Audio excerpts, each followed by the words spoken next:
Purihin ang Panginoon. Okay, you may be seated for a while at maikli lang po ang mensahe natin ito. Subalit ito po ay mahalaga at malaman. Bibigyan ko kayo ng isang example na inilapit po sa akin sa Taiwan noong isang araw. Isang pong mag-ina. Isa pong ina ang may dalawang anak na iniwan niya dito sa Pilipinas, ng ibang bayan siya upang makapaghanap buhay at mapag-aral niya ang kanyang mga anak. Subalit, sa dikalaunan, usually kapag ang nagkahiwalay ang pamilya, may sama ng loob na namumuo either sa ina o sa mga anak. Nasusundan niyo ba? So may nagpasabi sa akin, Brother Mike, pwede bang maisturbo ka? Kako, bakit? Darating po ang aming mga kapatid dito sa Taiwan. Siya po ay nagbiyahe po ng 5 oras. Para lang mailapit sa inyo ang kanilang suliranin mag-ina. 5 hours ride from where I was to where they were. So pagdating agad, pinagbigyan ko naman, pagdating agad yung ina ang nagsalita. Brother Mike, umiiyak siya. Sa kanyang pag-iyak, hindi siya makapagsalita. Nakatingin sa akin, kako, wag mo kang iyakan. Gwapo ako. Well, anyway, sabi ko sa kanya, ano bang problema niyo? So nagsimula siya magkwento ng kanyang problema sa kanyang mga anak.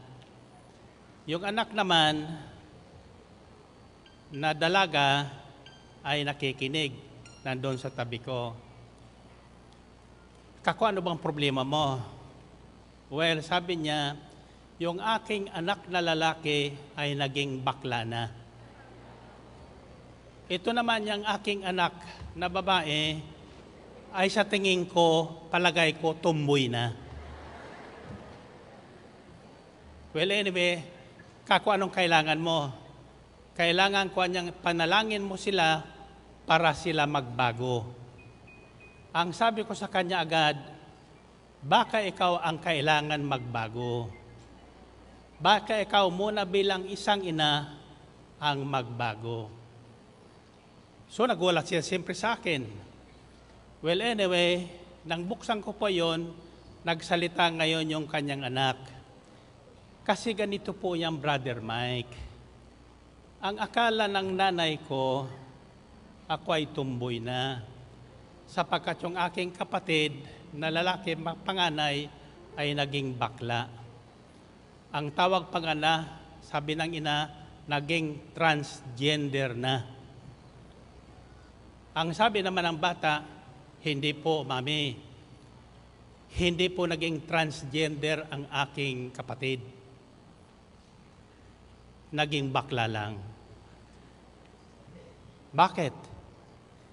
Ngayon, sabi ko sa kanya, pakinggan niyo mabuti ito sapagkat ang isip ng ina ay may impluensya sa anak.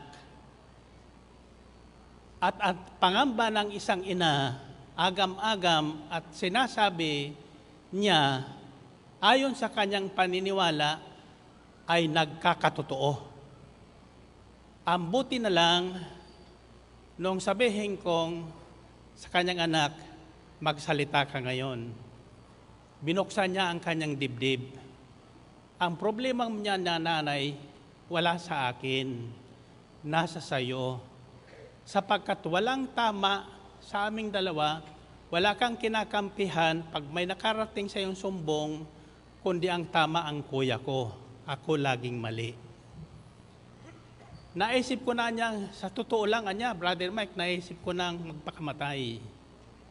Sapagkat walang halaga ko sa nanay ko. Pero mahal ko niya ang nanay ko. At sinabi niya ito, Inay, hindi po ako tomboy. Gusto ko pong makapangasawa ng isang gwapong tulad ni...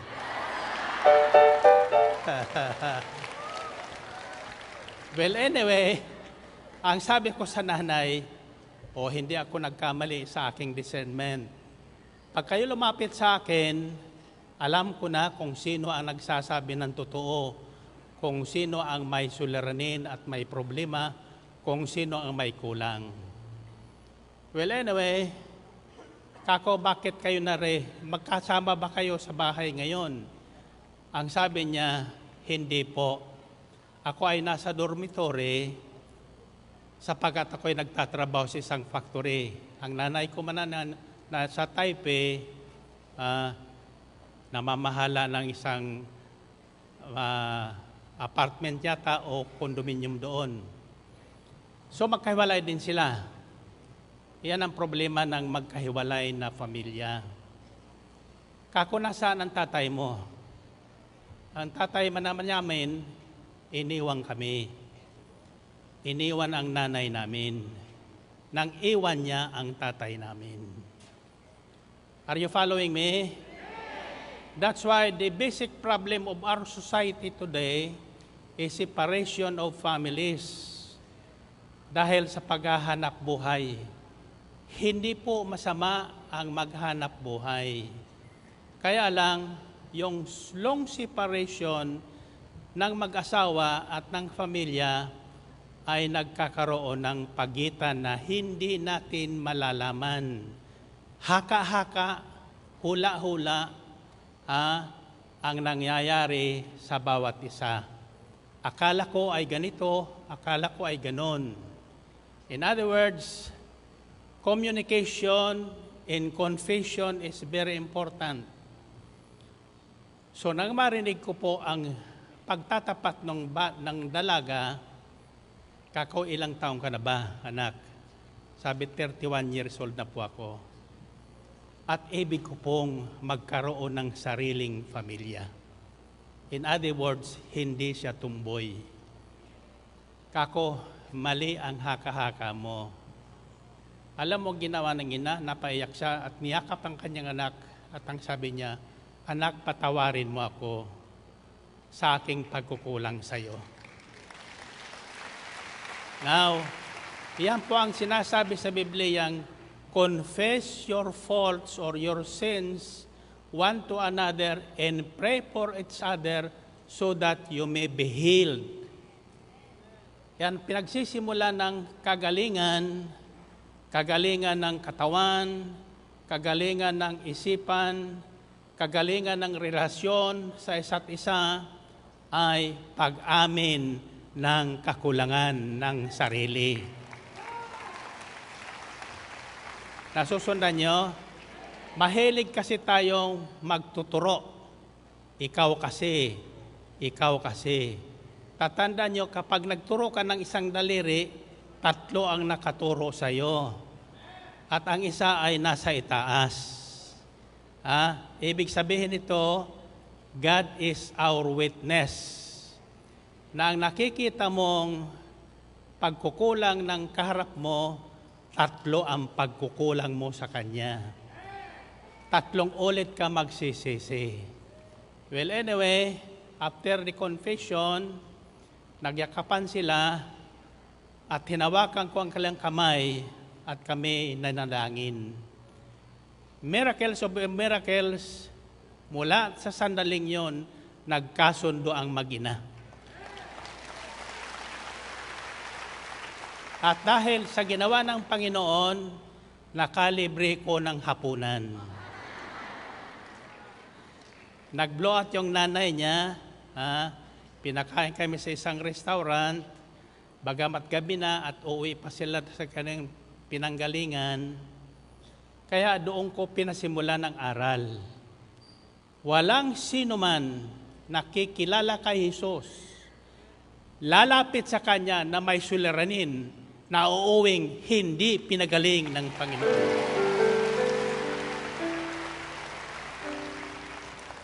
Kaya kami lahat ay nasiyahan, Sister Belen at ang aming mga kasamahan, sapagkat magkasama ang inang umuwing nasisiyahan. At ang sabi ko doon sa bata, nag-aatin ka ba ng El Shaddai? Hindi po. Nagsisimba naman na niya ako. Alam mo, marunong talaga ang Diyos. Ang sabi ko sa kanya, kailangan mo ng taga-akay, yung nasa El Shaddai na. Dumating yung isang kaibigan niya na matagal na sila hindi nagkikita. At ito naman ay kasamahan natin sa isang gawain doon sa El Shaddai. So nag-usap silang dalawa. Yung isa naman, 12 years na doon, kararating lang galing dito sa ating bansa, sapagkat dito pa ako hinahabol niya.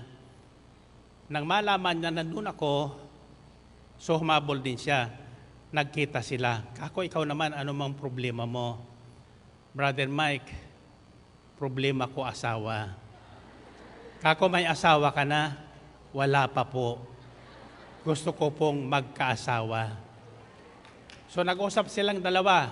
Kako, bago ka mag-asawa, akayin mo sa gawain ang kaibigan mong ito.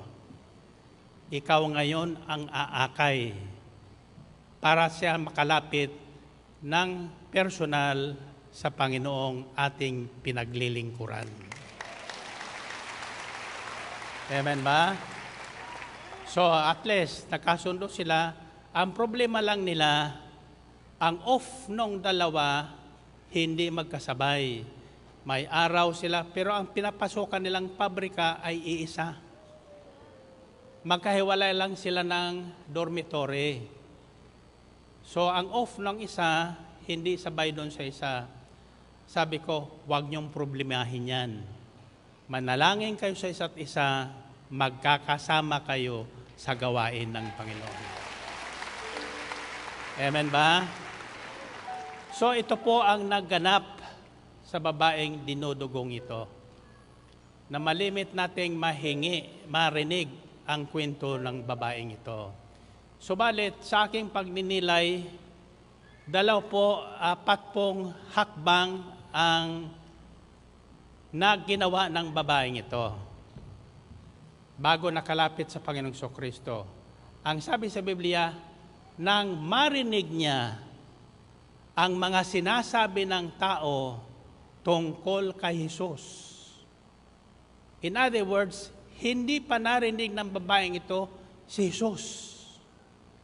Hindi pa nakikita ng babaeng ito na naubusan ng kanyang yaman sa pagpapagamot dahil sa kanyang pagdurugo for 12 years. Hindi pa niya nakikita si Jesus. Hindi pa niya naririnig si Jesus. Narinig niya ang tungkol sa sinasabi ni Jesus at sa ginagawa ni Jesus sa mga tao sa pamagitan ng mga kwento-kwento at patotoo ng mga taong nakalapit na kay Kristo.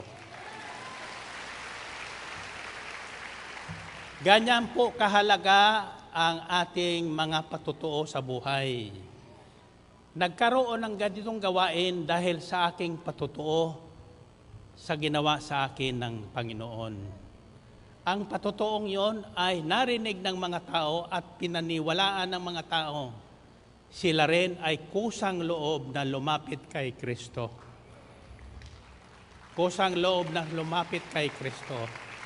At dito ipinakita sa akin ng Panginoon, ng Espiritu ng Panginoon, na walang sino mang lalapit kay Jesus na nakarinig ng kanyang sinabi at ginawa na hindi pagpapalain ni Jesus. Amen? Sino ka man, ano man ang inyong relihiyon, ano man ang inyong paniniwala, kung nakarinig ka ng mabuting balita tungkol kay Jesus at tungkol sa ginagawa ni Jesus sa pamagitan ng ibang tao na nakaranas ng kagandahang loob ng Diyos, ang unang gagawin mo ay magbabagong isipan. Magbabagong isipan. Dati, nakatuon ang babae sa kanyang malubhang kalagayan.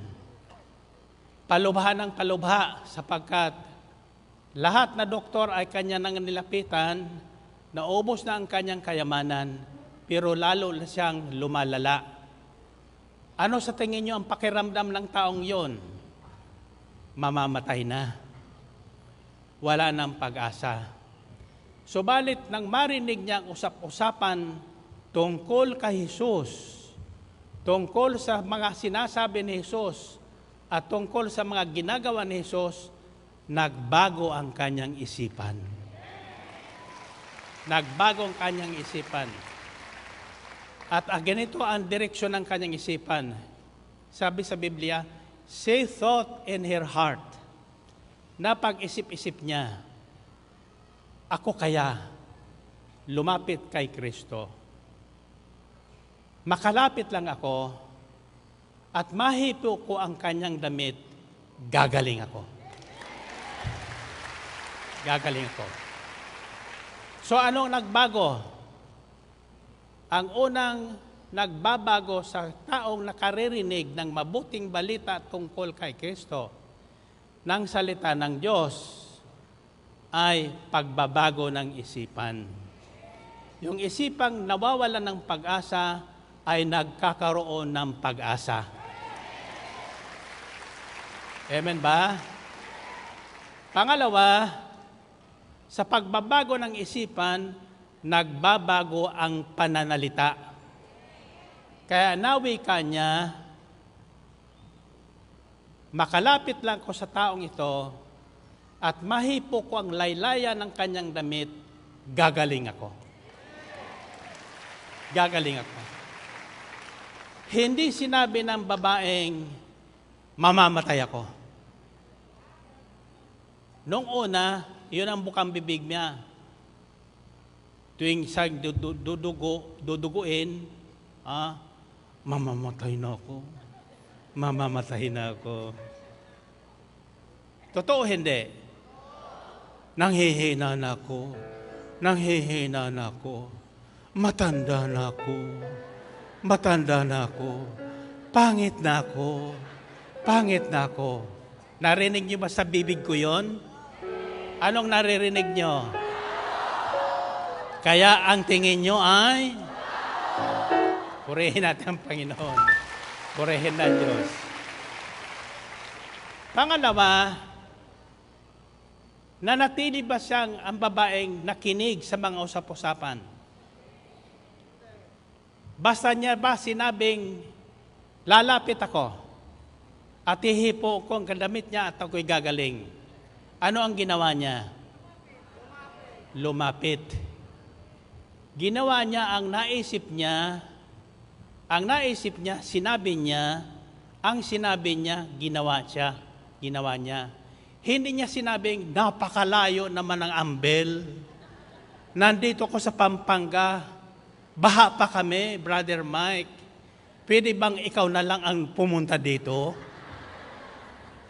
Hindi. Kung anong naisip niya, pinaniwalaan niya, sinabi niya, at ginawa niya.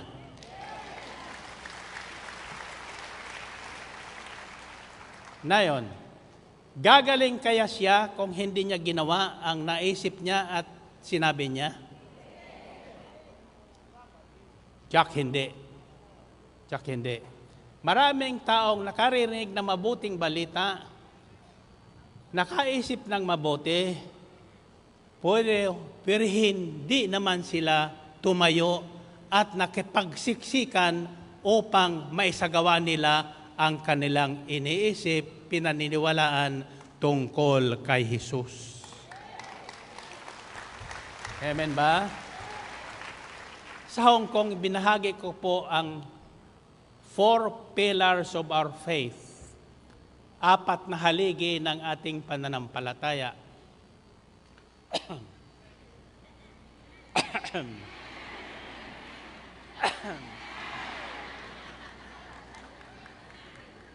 Ibig sabihin yan, tapos na tayo. Papapatuloy natin ito, pero babanggitin ko sa inyo. The 4 pillars of our faith that makes miracles happen.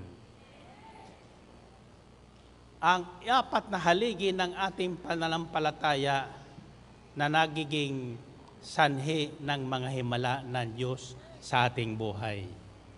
Ang tanong ko sa inyo, ibig nyo bang paghimalaan ng Diyos? Araw-araw.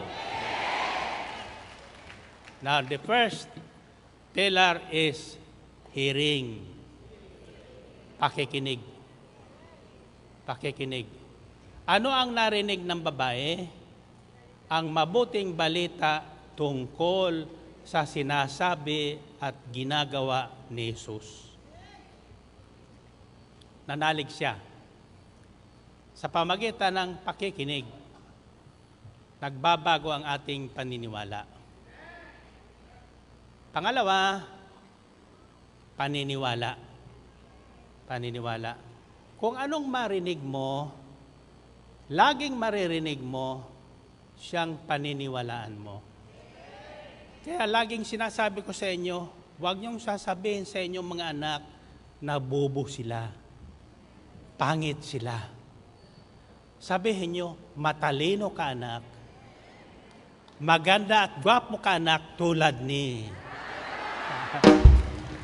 Purihin natin ang Panginoon. Purihin ang Diyos. So, pakikinig, paniniwala.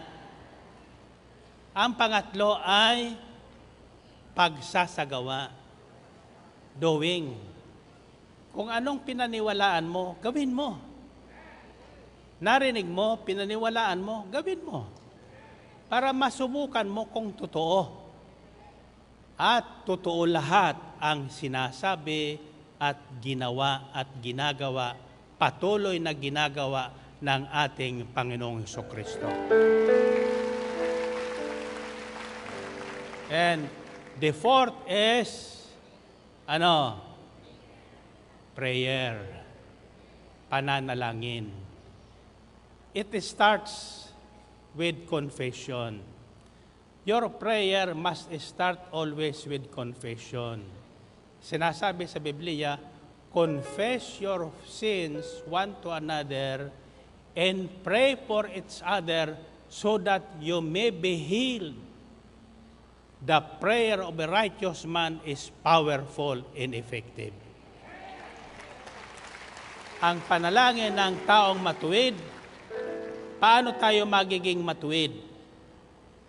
Walang matuwid sa paningin ng Diyos sapagkat lahat na nagkasala. Subalit sa sandaling tayo ay makinig, manalig, at isagawa ang ating narinig tungkol kay Jesus, tayo ay nagiging matuwid tulad ni Jesus. Ang ating pakikinig, ang ating pagiging matuwid ay hindi dahil sa ating mabubuting gawa, kundi dahil sa ating pananalig, pakikipag-isa sa ating mabuting Diyos. Walang iba kundi si Kristo Jesus. Purihin natin ang Panginoon. Purihin ang Diyos. Tanong.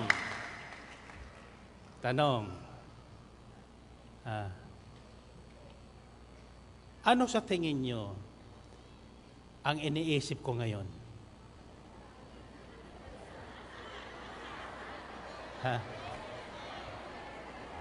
Ako alam ko ang iniisip nyo. Gusto malaman kung anong iniisip ko? Sa Sabado. And purihin ang Panginoon. Tasa kamay. Tatandaan nyo, 2 tao ang lumapit kay Jesus sa ebanghilyong ito. Ang unang lumapit ay ang tatay ng dalagitang nasa bingit ng kamatayan. So, sinamahan ni Jesus doon ko hinango ang inspiration tungkol sa walang taong lumalapit kay Jesus na hindi niya pinagbibigyan. So along the way, naantala ang Panginoon. So don't be surprised why some of our prayer requests are not coming. Alam niyo kung bakit? Marami ang may kailangan sa Panginoon. Amen? Ang mahalaga ay ang ating pananalig na hindi gigiwang-giwang. Hindi nadadala ng usap-usapan ng mga walang pananalig sa Diyos. So along the way, naantala ang Panginoong Jesucristo bago pumunta makarating doon sa bahay ni Jairo. Nang papalapit na sila, dumating ang masamang balita. Tatandaan nyo, bago gumanda ang panahon, sumasama muna ang panahon. Lumalala. So nakarating ang balita, narinig ni Jesus. Ang sabi ng mga katulong na galing sa bahay ni Jairo, huwag mo nang abalahin si Jesus. Patay na ang anak nyo. Anong sinabi ni Jesus kay Jairo? Huwag kang matakot. Basta't manalig ka. Basta't manalig ka. Lumalala ang kalagayan mo, huwag kang matakot. Basta't manalig ka. Sapagkat walang taong lumapit kay Jesus, lalo na kung malayo ang pinanggagalingan. Kaya huwag yung sasabihin, makinig na lang ako sa bahay. Hindi po sapat yan. Patunayan mo may pananalig kay Jesus. Kung saan nagmumula ang usap-usapan ng himalang ginagawa ni Jesus, puntahan mo personal.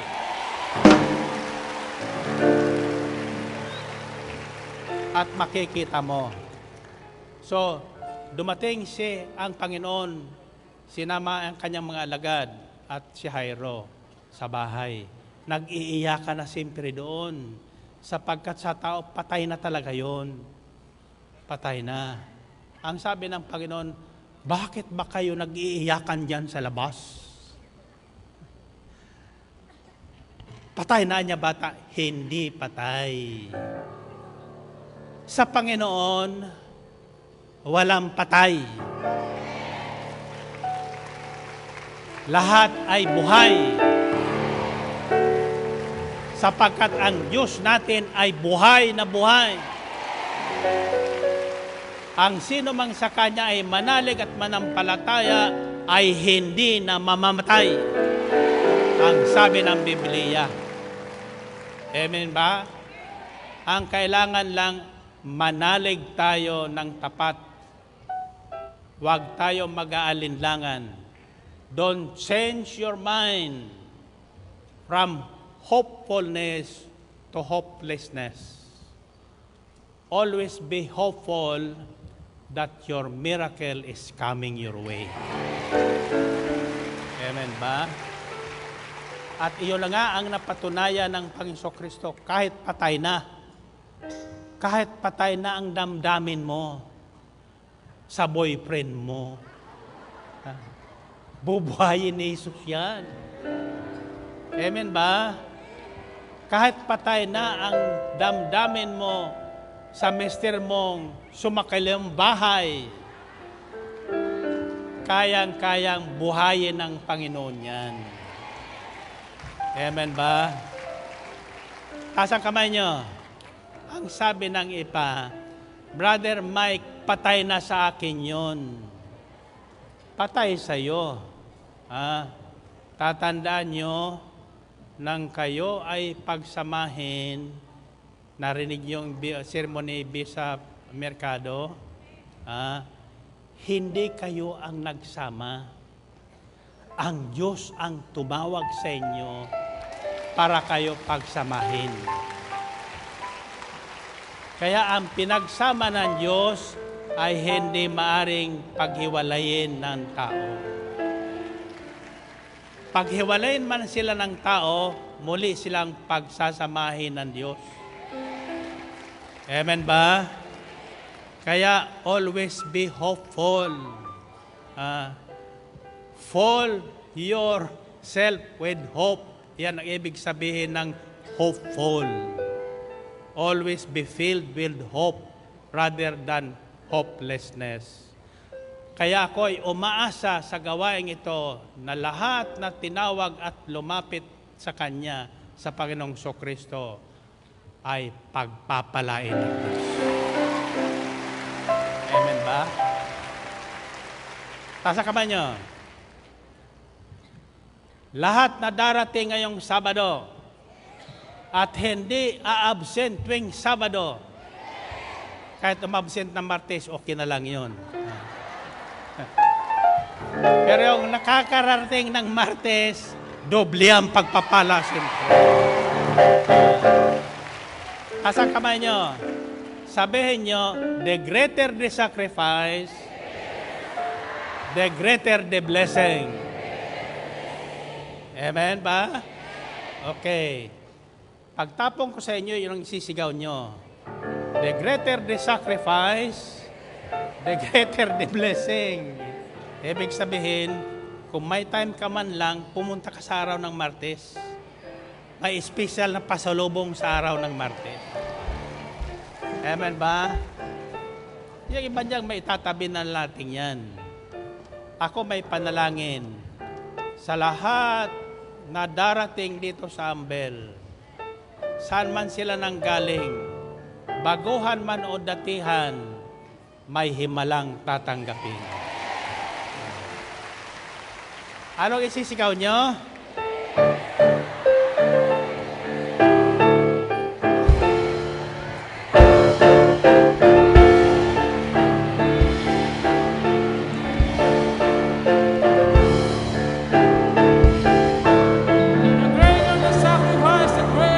God bless you.